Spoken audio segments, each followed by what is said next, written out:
Chicken কাবাব বেশ মজার একটা খাবার, সবারই খুব পছন্দের। আজকে আপনাদের জন্য আমরা নিয়ে আসছি চিকেন কাবাবের রেসিপি। পুরো রেসিপিটা দেখুন এবং আমাদের সঙ্গে থাকুন। আসসালামু আলাইকুম। আপনাদের জন্য আজকে আমরা নিয়ে আসছি নতুন একটি রেসিপি, তা হচ্ছে চিকেন কাবাব।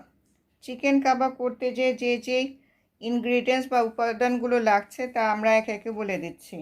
প্রথম লাগবে 1 কাপ বুটের ডাল, 1 কেজি হাড় ছাড়া চিকেন, ধনিয়া গুঁড়া, আদা রসুন, তেজপাতা, গরম মশলা, শুকনা মরিচ।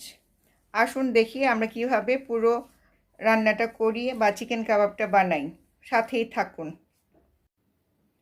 এই সবগুলো উপকরণ একসাথে করে পানি দিয়ে সেদ্ধ করতে হবে। পানি শুকিয়ে ডাল এবং মাংস সেদ্ধ হয়ে আসলে শিলপাটায় বেটে নিতে হবে। চিকেন আর ডাল সেদ্ধ করার পরে আমরা এখান থেকে তেজপাতাগুলো উঠিয়ে নিয়ে শিলপাটায় বেটে নিব। এটা আপনি ইচ্ছা করে ব্লেন্ডারও বাটতে পারেন, তবে শিলপাটায় বাটলে ভালো হয়। আরেকটা জিনিস লক্ষ্য রাখবেন, চিকেন কাবাব করার সময় ডালের চেয়ে চিকেনের পরিমাণ যেন বেশি হয়। চিকেন কাবাব করতে গেলে যে মশলা লাগে তা হচ্ছে গোলমরিচ আর গরম মশলা। এগুলো একটু অল্প আঁচে ভেজে নিয়ে শিলপাটায় বেটে গুঁড়ো করে নেবেন। ইচ্ছে করলে আপনি ব্লেন্ডারও ব্লেন্ড করে গুঁড়ো করে নিতে পারেন আপনার সুবিধা মতো ভাবে। শিলপাটায় বাটার পরে কাবাবের এই অবস্থা, বেশ মিহি হয়ে গেছে। চিকেন আর ডালটা বাটাটা খুব মিহি করে বেটেছে আমরা।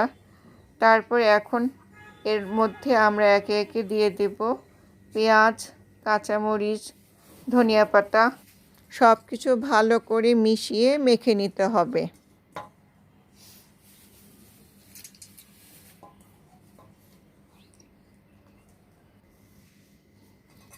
এরপরে আমরা এর সাথে অ্যাড করব পেঁয়াজ বেরেস্তা। পেঁয়াজ বেরেস্তা দিয়ে ভালো করে মেখে নিতে হবে কাবাবের সাথে। 1 টেবিল চামচ গরম মশলা গুঁড়া এবং 1 চা চামচ গোলমরিচ গুঁড়া, 2টা ডিম ফেটা এখন আমরা কাবাবের মধ্যে দিয়ে দিব, দিয়ে ভালো করে মেখে নিব। ডিমটা আন্দাজের উপর ডিপেন্ড করবে, যদি আরও বেশি লাগে পরে আরও বেশি ডিম নিয়ে নিতে পারেন।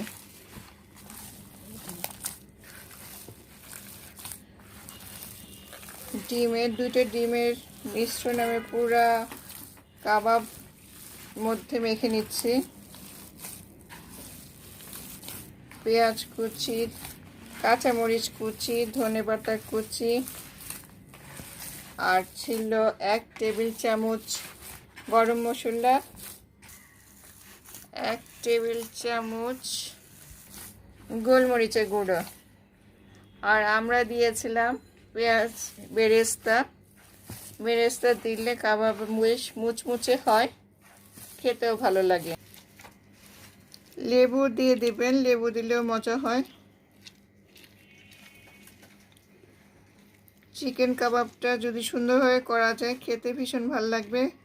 ডিফারেন্সটা খুব একটা বোঝা যায় না বিফ কাবাবের সাথে। পরিমাণ মতো একটু লবণ দিয়ে নেবেন, দিয়ে ভালো করে এটা মেখে নিতে হবে।